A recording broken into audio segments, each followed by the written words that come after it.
Hi everyone, good evening. I am Swami. Welcome back to my channel. Today we are going to discuss about spoken English classes for the beginner. So ಪ್ರತಿ ಕ್ಲಾಸ್ನಲ್ಲಿ ನಾನು ನಿಮಗೆ subject pronouns ಮತ್ತು ಡೆಮಿನಿಸ್ಟ್ರೇಟಿವ್ pronouns ಮೇಲೆ ನಿಮಗೆ spoken English ವಿಡಿಯೋಗಳನ್ನು ನಾನು ಮಾಡ್ತಾ ಇದ್ದೆ. So today also we are going to discuss about on a demonstrative pronouns. ಈ ಡೆಮಿನಿಸ್ಟ್ರೇಟಿವ್ ಪ್ರನೌನ್ಸ್ನಲ್ಲಿ ಇವತ್ತಿನ ಟಾಪಿಕ್ ಯಾವುದು ಅಂತಂದ್ರೆ it's very very simple. That ಅನ್ನುವಂಥ demonstrative pronouns. Dear learners, you know very well how to uses a that a pronouns in spoken English. So today ಕ್ಲಾಸ್ನಲ್ಲಿ ಸಾಕಷ್ಟು ನಾನು spoken English ಸೆಂಟೆನ್ಸಸ್ಗಳನ್ನು ನಾನು ತೊಗೊಂಬಂದಿದ್ದೀನಿ. ಸೊ ಅವನ್ನೆಲ್ಲ ಕೂಡ we are going to discuss one by one. Okay, ಈ ವಿಡಿಯೋವನ್ನು ನಾವು start ಮಾಡೋಕ್ಕಿಂತ ಪೂರ್ವದಲ್ಲಿ ಐ ರಿಕ್ವೆಸ್ಟ್ ಟು ಆಲ್, ಯಾರೆಲ್ಲ ನನ್ನ ಯೂಟ್ಯೂಬ್ ಚಾನಲನ್ನು ಹೊಸದಾಗಿ ಫಾಲೋ ಮಾಡ್ತಾ ಇದ್ರಿ ತಪ್ಪದೆ ಸಬ್ಸ್ಕ್ರೈಬ್ ಮಾಡ್ಕೊಳ್ರಿ ಮತ್ತು ಕೆಳಗಡೆ ಕೊಟ್ಟಿರ್ತಕ್ಕಂಥ ಬೆಲ್ ಬಟನ್ಗೆ ಪ್ರೆಸ್ ಮಾಡೋದ್ರಿಂದ definitely will get a lot of video regarding to the spoken English. Okay, so now let we started one by one sentences. Okay, that. So that is a Kannada meaning ಹಾ ಅಥವಾ ಅದು. So dear learner, basically ನಿಮಗೆ ಸಾಮಾನ್ಯವಾಗಿ ನಾವು ಪ್ರತಿ ಶಾಲೆಯಲ್ಲಿ ಆಗಿರ್ಬೋದು, ಕಾಲೇಜಲ್ಲಿ ಆಗಿರ್ಬೋದು, ಸೊ ಈ ಥರ ಸ್ಥಳಗಳಲ್ಲಿ ಕೂಡ ನಾವು ಅದು, ಹಾ, ಆ ಕಾರು, ಅದು ಕಾರು, ಅದು ನಮ್ಮದು, ಈ ರೀತಿಯಲ್ಲಿ ನಾವು ಸೆಂಟೆನ್ಸಸ್ಗಳನ್ನು ನಾವು ಕನ್ನಡದಲ್ಲಿ ಮಾತಾಡ್ತಾ ಇರ್ತೀವಿ. ಹಾಗೆ ಇಲ್ಲಿ ದಟ್ ಅಂದರೆ ಆ ಅಥವಾ ಅದು ಎಂಬ ಕನ್ನಡದ ಅರ್ಥವನ್ನು ನೀಡುತ್ತದೆ. ಓಕೆನಾ? Let's see one by one spoken English sentences. English with Kannada meaning. That is my school. ಅದು ನನ್ನ ಶಾಲೆ. Second one, that is my book. ಅದು ನನ್ನ ಪುಸ್ತಕ. That is my bag. ಅದು ನನ್ನ bag. That is Ravi house. ಅದು ರವಿಯ ಮನೆ. That is my phone. ಅದು ನನ್ನ mobile. That is an old car. ಅದು ಒಂದು ಹಳೆಯ ಕಾರ್ ಆಗಿದೆ ಅಥವಾ ಹಳೆಯ ಕಾರ್ ಅಂತ ನಾವು ಹೇಳ್ಬೋದು. Dear learners, basically almost basically beginners and also you have to use of these sentences. But ಇವತ್ತಿನ ನಿಮ್ಮ ಕ್ಲಾಸ್ನಲ್ಲಿ ಎಕ್ಸಾಕ್ಟ್ ಆಗಿ ಸಿಸ್ಟಮೆಟಿಕಲಿ ಗ್ರಾಮೆಟಿಕಲ್ ವೈಸು ನಾನು ಸೆಂಟೆನ್ಸಸ್ಗಳನ್ನು ತೊಗೊಂಬಂದಿದ್ದೀನಿ. ಇನ್ ಕೇಸ್ ನೀವು ಈ ಥರ ಸೆಂಟೆನ್ಸಸ್ಗಳನ್ನು ನಾವು ಸಿಸ್ಟಮೆಟಿಕ್ ಆಗಿ ನಾವು ಬಳಸಿದಾಗ ಖಂಡಿತವಾಗಿ ನಮಗೆ ಎಫೆಕ್ಟಿವ್ ಆದಂಥ ನೀವು ಇಂಗ್ಲೀಷನ್ನು ನೀವು ಮಾತಾಡ್ಬೋದು. Next let's move on to the other slide please. That's good. ಅದು ಅದ್ಭುತವಾಗಿದೆ ಅಥವಾ ಒಳ್ಳೆಯದು ಅಂತ ನಾವು ಹೇಳ್ಬೋದು. Next, that's great idea. ಅದು ಉತ್ತಮ ಉಪಾಯ. ತುಂಬ ಟೈಮು ನಾವು ಇದು ಯೂಸ್ ಮಾಡ್ತಾ ಇದ್ದೀವಿ. ಯಾರಾದರೂ ಒಂದು ಐಡಿಯಾ ಸಿಕ್ತಂದ್ರೆ ದಟ್ಸ್ ಎ ಗ್ರೇಟ್ ಐಡಿಯಾ ಅಂತ ನಾವು ಮಾತಾಡ್ತಿರ್ತೀವಲ್ವಾ, ಹಾಗೆ ದಟ್ಸ್ ಗ್ರೇಟ್ ಐಡಿಯಾ ಅದು ಉತ್ತಮ ಉಪಾಯ ಅಂತ ಅರ್ಥ. That car is expensive. ಆ ಕಾರು ಬಹಳ ದುಬಾರಿ ಆಗಿದೆ ಅಂತ ಅರ್ಥ. ಇಲ್ಲಿ ಎಕ್ಸ್ಪೆನ್ಸಿವ್ ಅಂದರೆ ದುಬಾರಿ, ಕಾಸ್ಟ್ಲಿ ಅಂತ ನಾವು ಇಂಗ್ಲಿಷ್ನಲ್ಲಿ ನಾವು ಹೇಳ್ತೀವಿ. That is an apple. ಅದು ಒಂದು ಸೇಬು. Just that is an apple ಅಂದರೆ ಸೊ ಅದು ಸೇಬು ಅಷ್ಟೇ. ಅದು ಒಂದು ಸೇಬು ಅಂದರೆ that is an apple. But here so ಅದು ಸೇಬು ಅಂದರೆ that is an apple, that is apple. Okay, that flower is beautiful. ಹಾವು ಸುಂದರವಾಗಿದೆ. That child is quite beautiful. ಆ ಮಗು ತುಂಬ ಸುಂದರವಾಗಿದೆ. That is my father office. ಅದು ನನ್ನ ತಂದೆಯ ಕಚೇರಿ.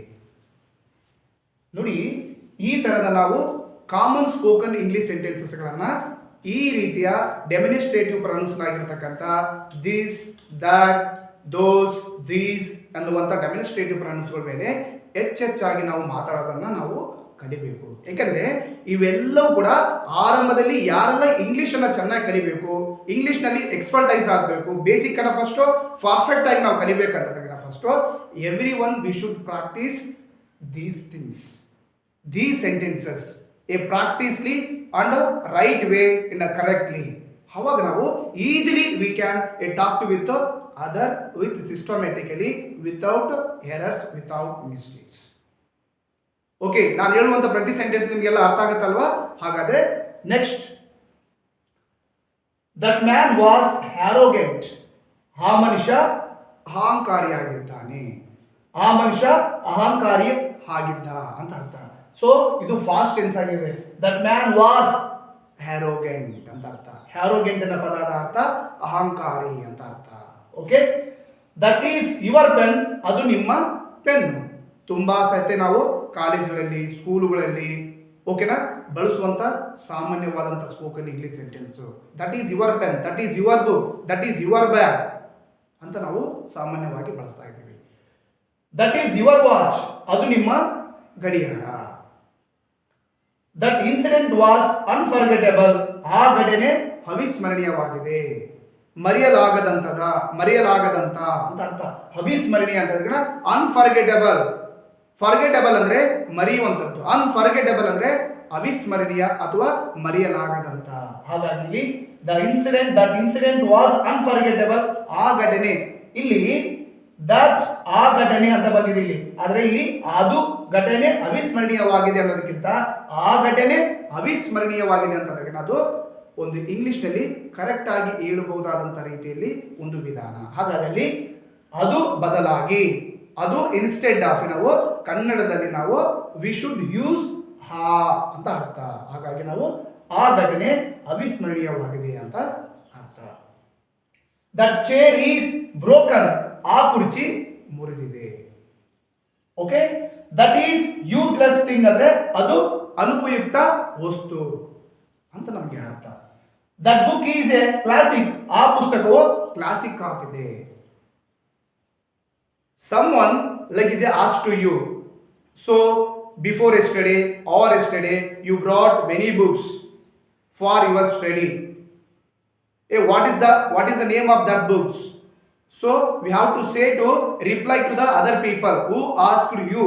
So antavru ಹೇಳ್ತಾರೆ, so that book is a classic, that book is a vidya, that book is a and ಲೇಖನ. ಸೊ ದಟ್ ಲೈಕ್ ಯಾವ ಬುಕ್ಸ್ ಹೆಸರು ಇರ್ತವೆ ಆ ಬುಕ್ಸ್ ಹೆಸರು ನೀವು ಖಂಡಿತವಾಗಿ ಹೇಳ್ತಾ ಇರ್ತೀರಿ. ಅಂತ ಸಂದರ್ಭದಲ್ಲಿ ಇವೆಲ್ಲ ಡಿಫ್ರೆಂಟ್ ಟೈಪ್ಸ್ ಆಫ್ ಸೆಂಟೆನ್ಸಸ್ಗಳು ಖಂಡಿತವಾಗಿ ನಿಮಗೆ ಯೂಸ್ ಆಗ್ತಾ ಇರ್ತವೆ. ಹಾಗಾಗಿ ನಾನು ನಿಮಗೆ ರಿಕ್ವೆಸ್ಟ್ ಮಾಡ್ಕೊಡ್ತಾ ಇದ್ದೀನಿ, ಏನು ಅಂತಂದ್ರೆ ಯಾರೆಲ್ಲ ಮತ್ತೆ ನನ್ನ ಹೊಸದಾಗಿ ನನ್ನ ಯೂಟ್ಯೂಬ್ ಚಾನಲನ್ನು ಹೊಸದಾಗಿ ಫಾಲೋ ಮಾಡ್ತಾ ಇದ್ರಿ ತಪ್ಪದೆ ಸಬ್ಸ್ಕ್ರೈಬ್ ಮಾಡ್ಕೊಳ್ಬೇಕು. ಸಬ್ಸ್ಕ್ರೈಬ್ ಮಾಡ್ಕೊಳ್ಳೋದ್ರಿಂದ ಮತ್ತು ಬೆಲ್ ಬಟನ್ ಅನ್ನು ಪ್ರೆಸ್ ಮಾಡೋದ್ರಿಂದ ಖಂಡಿತವಾಗಿ ನಾನು ಮಾಡುವಂಥ ಬೇಸಿಕ್ ಸ್ಪೋಕನ್ ಇಂಗ್ಲಿಷ್ ವಿಡಿಯೋಸ್ಗಳು ಖಂಡಿತವಾಗಿ ನಿಮಗೆ ತುಂಬ ಹೆಲ್ಪ್ಫುಲ್ ಆಗ್ತವೆ. ಮತ್ತು ಆಲ್ರೆಡಿ ನನ್ನ ಎಕ್ಸಿಸ್ಟೆಡ್ ಫಾಲೋವರ್ಸ್ ಕೂಡ ನೀವು ತಪ್ಪದೆ ನನ್ನ ವಿಡಿಯೋವನ್ನು ಸ್ಕಿಪ್ ಮಾಡದೆ ಕಂಟಿನ್ಯೂಸ್ ಆಗಿ ಫುಲ್ ವಾಚ್ ಮಾಡೋದ್ರಿಂದ 100% you will get a lot of information. ಮತ್ತು ನಿಮಗೆ ಇನ್ನೊಂದು ವಿಷಯ ಹೇಳಬೇಕು, ಏನು ಅಂದ್ರಿಗಿನ ನೀವು ಯಾವುದೇ ಒಂದು ವಿಡಿಯೋವನ್ನು ನಮ್ಮ ವಿಡಿಯೋದಲ್ಲಿ ಸಿಗ್ತಕ್ಕಂಥ ನಮ್ಮ ಯೂಟ್ಯೂಬ್ ಚಾನಲಿಂದ ಸಿಗ್ತಕ್ಕಂಥ ಪ್ರತಿ ವಿಡಿಯೋವನ್ನು ಕೂಡ ನಾವು ಪೂರ್ಣ ಪ್ರಮಾಣದಲ್ಲಿ ನೋಡಬೇಕು, ಪೂರ್ಣವಾಗಿ ಅರ್ಥ ಮಾಡ್ಕೊಳ್ಬೇಕು. ಅವಾಗ ನಿಮಗೆ ಒಂದು ಕ್ಲಾರಿಟಿ ಸಿಗುತ್ತೆ. ಯಾಕೆಂದರೆ ನಮ್ಮ ವಿಡಿಯೋಗಳು ಬೇಸಿಕ್ಕಿಂದ ಸ್ಟಾರ್ಟ್ ಆಗ್ತಾ ಇದ್ದಾವೆ. ಏಕೆಂದರೆ ಬೇರೆಯ ಒಂದು ಯೂಟ್ಯೂಬ್ ಚಾನಲ್ ಥರ ನಮಗೆ ಒಂದು 20-30 ವಿವಿಧ ರೀತಿಯ ಸ್ಪೋಕನ್ ಸೆಂಟೆನ್ಸಸ್ಗಳನ್ನು ತರೋದಾಗಿರ್ಬೋದು, ಎಕ್ಸ್ಪ್ಲೇನ್ ಮಾಡೋದಾಗಿರ್ಬೋದು. ಸೊ ಅದೆಲ್ಲ ಓಕೆ, ಬಟ್ ಆದರೆ ಬೇಸಿಕ್ಕಿಂದ ಅಡ್ವಾನ್ಸ್ ಲೆವೆಲ್, ಬೇಸಿಕ್ಕಿಂದ ಎಲಿಮೆಂಟ್ರಿ ಆದರೆ ಅಡ್ವಾನ್ಸ್ ಲೆವೆಲ್ವರೆಗೂ ನಾವು ಏನಾದರೂ ಇಂಗ್ಲೀಷನ್ನು ನಾವು ಲರ್ನರ್ಸ್ಗೆ ಟೀಚ್ ಮಾಡಬೇಕಂದ್ರೆ so this is a method is a very very helpful to the all beginners only. So that's what I am telling. ಹಾಗಾಗಿ ನನ್ನ ವಿಡಿಯೋಗಳನ್ನು ಯಾರೆಲ್ಲ ಇಂಗ್ಲೀಷ್ನಲ್ಲಿ ಜೀರೋ ಇದ್ದೀರಿ, ಹೀರೋ ಆಗಬೇಕಂತ ನೀವು ಖಂಡಿತವಾಗಿ ಅಂದ್ಕೊಂಡ್ರೆ ಖಂಡಿತವಾಗಿ ನನ್ನ ವಿಡಿಯೋವನ್ನು ಯಾವಾಗಲೂ ನೀವು ಕ್ಯೂರಿಯಾಸಿಟಿಯಿಂದ ಹಿಗರ್ಲಿ ವೇಟ್ ಮಾಡ್ತಾ ಇರಬೇಕು. ಯಾಕೆಂದರೆ ನಾನು ಮಾಡುವಂಥ ವಿಡಿಯೋ ಅತ್ಯಂತ ಸಿಂಪಲ್ ಆಗಿರುತ್ತವೆ, ಸಿಂಪಲ್ ಮೆಥಡ್ ಇರುತ್ತೆ, ಸಿಂಪಲ್ ಸ್ಟ್ರಾಟಜಿ ಇರುತ್ತೆ. ಎಲ್ಲರಿಗೂ ಕೂಡ ಅರ್ಥ ಮಾಡಿಕೊಳ್ಳುವಂಥ ಎಬಿಲಿಟಿಗೆ ಅನುಗುಣವಾಗಿ ನನ್ನ ಕಾಮನ್ ಸ್ಪೋಕನ್ ಇಂಗ್ಲೀಷ್ ಸೆಂಟೆನ್ಸಸ್ಗಳು ವಿವಿಧ ರೀತಿಯ ವಿಷಯಗಳ ಮೇಲೆ ನಾನು ಇಂಗ್ಲೀಷ್ ವಿಡಿಯೋಗಳನ್ನು ನಾನು ಮಾಡ್ತಾ ಇರ್ತೀನಿ. ಓಕೆನಾ? Okay, next let's move to the other slide please. That mobile as more expensive, ಆ ಮೊಬೈಲು ಬಹಳ ದುಬಾರಿ ಆಗಿದೆ. ನೀವು ತುಂಬ ಸರಿ ಯೂಸ್ ಮಾಡ್ತಾ ಇರ್ತೀರಿ. Expensive, more expensive, too much expensive. Expensive ಅಂದರೆ ಲೈಕ್ ಇಸ್ ಎ ಕಾಸ್ಟ್ಲಿ, ದುಬಾರಿ ಅಂತ ಅರ್ಥ. ಹಾಗಾಗಿ that mobile as more expensive ಅಂದರೆ ಆ ಮೊಬೈಲು ಬಹಳ ದುಬಾರಿ ಆಗಿರ್ತಕ್ಕಂಥದ್ದು. ಸಪೋಸ್ ನೀವು ಯಾರೋ ಒಂದು ಆ್ಯಪಲ್ ಸೆಟ್ ತಗೊಂಡಿದ್ದಾರೆ. ಆ್ಯಪಲ್ ಅಂದರೆ basically you know very well the Apple price as a very more rather than other mobile. ನಾವು ಹೇಳ್ತಾ ಇರ್ತೀವಿ ಆ ಮೊಬೈಲ್ ತುಂಬ ದುಬಾರಿ ಆಗಿರ್ತಕ್ಕಂಥ ಮೊಬೈಲು ಅಂತ ಸಂದರ್ಭದಲ್ಲಿ ಈ ಥರ ಎಕ್ಸಲ್ಟ್ ಆಗಿ ನಾವು ಸೆಂಟೆನ್ಸನ್ನು ಫ್ರೇಮ್ ಮಾಡ್ಬೋದು. ದಟ್ ಕಾರ್ ಈಸ್ ಬ್ಯೂಟಿಫುಲ್, ಆ ಕಾರು ಸುಂದರವಾಗಿದೆ. ನೋಡಿ, ತುಂಬ ನಾವು ಎನ್ವೈರನ್ಮೆಂಟಲ್ಲಿ ತುಂಬ ಕಾರ್ಸ್ಗಳು ನೋಡ್ತಿರ್ತೀವಿ, ಬೈಕ್ಗಳು ನೋಡ್ತಿರ್ತೀವಿ, ವಿವಿಧ ರೀತಿಯ ವಸ್ತುಗಳನ್ನು ನೋಡ್ತಾ ಇರ್ತೀವಿ. ಸೊ ಆ ವಸ್ತುಗಳನ್ನು ನಾವು ಡಿಸ್ಕ್ರೈಬ್ ಮಾಡಬೇಕಾದ್ರಿನ ಅದ್ರ ಮೇಲೆ ನಾವು ರೆಪ್ರೆಸೆಂಟ್ ಮಾಡಬೇಕಾದ್ರಿನ ಆ ವಸ್ತು, ಆ ಬಣ್ಣ, ಆ ಒಂದು ಕಲರ್ ಆಗಿರ್ಬೋದು, ಅದ್ರ ಮೇಲೆ ನಾವು ಡಿಸ್ಕ್ರೈಬ್ ಮಾಡಬೇಕಾದಾಗ so that car is A beautiful ಅನ್ನೋದು ಅದು ಒಂದು ಅಡ್ಜೆಕ್ಟಿವ್. ಹಾಗಾಗಿ ಅಲ್ಲಿನ ಕಾರಿನ ಒಂದು ವಿಶೇಷತೆಯನ್ನ ಅದು ರೆಪ್ರೆಸೆಂಟಿವ್ ಇಂಡಿಕೇಟ್ ಮಾಡ್ತಕ್ಕಂಥ ಒಂದು ಸೆಂಟೆನ್ಸ್ ಆಗಿದೆ. ಹಾಗಾಗಿ ದಟ್ ಕಾರ್ ಈಸ್ ಬ್ಯೂಟಿಫುಲ್ ಅಂದರೆ ಆ ಕಾರು ಸುಂದರವಾಗಿದೆ ಎಂದು ಅರ್ಥ. The dog is so cute, ಆ ನಾಯಿ ತುಂಬಾ ಮುದ್ದಾಗಿದೆ. ಅದು ನಾಯಿ ತುಂಬಾ ಮುದ್ದಾಗಿದೆ ಅಂತ ಕೂಡ ಖಂಡಿತವಾಗಿ ಹೇಳ್ಬೋದು. ಆದರೆ ಅಕಾರ್ಡಿಂಗ್ ಟು ದ ಸಿಚುವೇಶನ್ ಅಲ್ಲಿ ನಾವು ಅದು ಬದಲಾಗಿ ಆ ಅನ್ನುವಂಥ ಒಂದು ಕನ್ನಡದ ಪದವನ್ನು ನಾವು ಬಳಸಿದಾಗ ಅದಕ್ಕೆ ಎಕ್ಸಲ್ಟ್ ಆಗಿ ಮೀನಿಂಗ್ ಆಗುತ್ತೆ. ಹಾಗಾಗಿ the dog is so cute ಅಂದರೆ ಆ ನಾಯಿ ತುಂಬಾ ಮುದ್ದಾಗಿದೆ ಎಂದು ಅರ್ಥ. ದಟ್ ಈಸ್ ಬ್ಲ್ಯಾಕ್ ಬೋರ್ಡ್, ಅದು ಕಪ್ಪು ಹಲಗೆ. Many times in school, colleges, your lecturers, your teacher, almost they use of like is A black board. ಓಕೆನಾ? ಸೊ ಅವಾಗ that is A black board ಅಂದ್ರೆ ಅದು ಕಪ್ಪು ಹಲಗೆ. ಓಕೆನಾ? So that board, what colours of that board ಅಂತಂದ್ರೆ ಆ colour, that colour board is black, the board is A black ಅಂತ ನಾವು ಹೇಳ್ಬೋದು. That is very cold, that is very old, ಅದು ಬಹಳ ಹಳೆಯದು. That is a old one, that is a old thing, that is a old substance ಅಂತ ನಾವು ಬಳಸ್ತೀವಲ್ಲ. ವಿವಿಧ ರೀತಿಯ ಸೆಂಟೆನ್ಸ್ಗಳನ್ನು ನೀವು definitely you can frame it. But ಆದರೆ ನೀವು ಹೊಸ ಸೆಂಟೆನ್ಸ್ಗಳನ್ನು ಇದೇ ರೀತಿಯಲ್ಲಿ ನೀವು ಓನ್ ಆಗಿ ಫ್ರೇಮ್ ಮಾಡಬೇಕಾದ್ರೆ so you must and should watch it these type of video. So when you have to understanding these type of it's a common sentences, so automatically ನೀವು idea ಬರುತ್ತೆ. ಅವಾಗ ನೀವು ಕೂಡ ಇದೇ ರೀತಿಯ ಒಂದು ಡೈಲಿ 15, 20, 20, 25 ಸೆಂಟೆನ್ಸ್ಗಳನ್ನು ನೀವು easily you can frame it. ಅವಾಗ ನಿಮಗೆ ಒಂದು ಕಾನ್ಫಿಡೆನ್ಸ್ ಲೆವೆಲ್ ಬರುತ್ತೆ. ಅವಾಗ ಅದರಿಂದ ನಿಮಗೆ ಪರಿಪೂರ್ಣವಾದಂಥ ಕಾನ್ಸೆಪ್ಟ್ ಹೇಗೆ ದಟ್ ದೀಸ್ ದೋಸ್ ದೀಸ್ ಅನ್ನೋ ಒಂದು ಕಾನ್ಸೆಪ್ಟ್ ವರ್ಕ್ ಆಗುತ್ತೆ ಅನ್ನೋದ್ರ ಬಗ್ಗೆ ನಿಮಗೆ ಗೊತ್ತಾಗ್ತಾ ಹೋಗುತ್ತೆ. Next, that fan is very big, ಆ ಫ್ಯಾನು ಬಹಳ ದೊಡ್ಡದು ಅಂತ ಅರ್ಥ. That thing is much costly, ಆ ವಸ್ತು ತುಂಬಾ ದುಬಾರಿ ಆಗಿರ್ತಕ್ಕಂಥದ್ದು.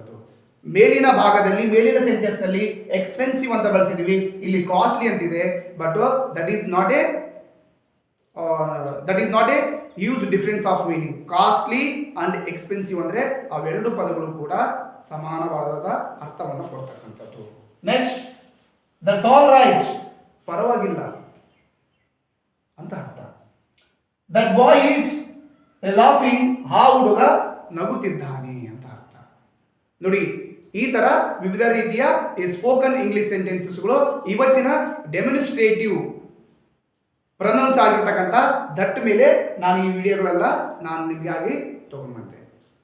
I think, I feel, I felt, ನನಗೆ ಅನಿಸಿದೆ. So I hope all are and understanding very well about these sentences ಅಂತ ನಾನು ಅಂದ್ಕೊಂಡಿದ್ದೀನಿ. ಹಾಗಾಗಿ ಸೊ ಯಾರಾಗಿ ನಾನು ಮತ್ತೆ ಒಂದ್ಸರಿ ನಿಮಗೆ ರಿಕ್ವೆಸ್ಟ್ ಮಾಡ್ಕೊಳ್ತಾ ಇದ್ದೀನಿ, ಯಾರೆಲ್ಲ ನನ್ನ ಯೂಟ್ಯೂಬ್ ಚಾನಲನ್ನು ಹೊಸದಾಗಿ ಫಾಲೋ ಮಾಡ್ತಾ ಇದ್ರಿ, ಸೊ ತಪ್ಪದೆ ಸಬ್ಸ್ಕ್ರೈಬ್ ಮಾಡ್ಕೊಳ್ಳಿ.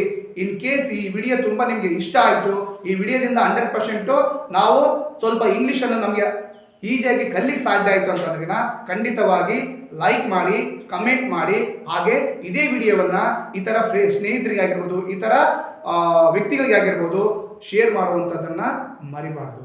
ಹಾಗಾಗಿ ಮುಂದಿನ ಅಗೇನ್ ಡೆಮೋಸ್ಟ್ರೇಟಿವ್ ವಿಡಿಯೋಸ್ಗಳ ಮುಖಾಂತರ ನಾನು ಬರ್ತೀನಿ ಖಂಡಿತವಾಗಿ. ಸೊ ತಪ್ಪದೆ ನೀವು ರೆಡಿಯಾಗಿರಿ, ಮುಂದಿನ ವಿಡಿಯೋದ ಮುಖಾಂತರ ಬರ್ತೀನಿ. ಅಲ್ಲಿವರೆಗೂ ಧನ್ಯವಾದಗಳು.